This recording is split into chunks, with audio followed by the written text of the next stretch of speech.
I had my first potential client meetings this week. I was so excited about the fact that I'd even got a reply and got the first calls that I missed a few important things to do.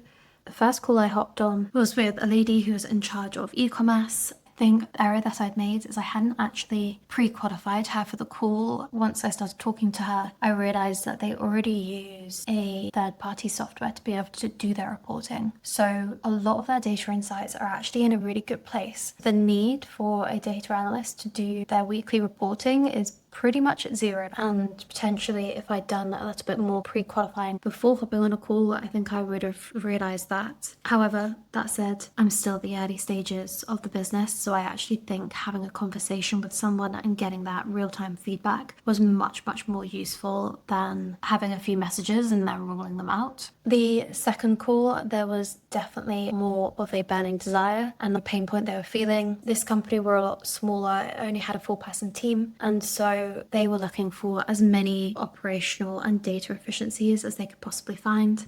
Once we got talking about what their pain points were, the thing we landed on was the data is spread between 2 main systems.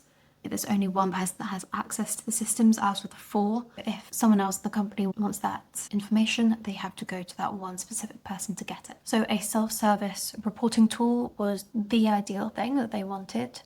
After hopping off that call, I definitely had the realisation that I needed to consolidate into one simple offer. Then I could really target what my outreach is and create a lot more focused conversations rather than getting on the call, really having to figure out exactly what they want. I think that would help with having an exact client who knows what I do, knows what I'm offering. Hopefully it would mean I would have a stronger uptake, more people saying yes to booking in calls, but also those that are getting on the calls now know what I do, what results they would get, rather than it being a freelancer working with them.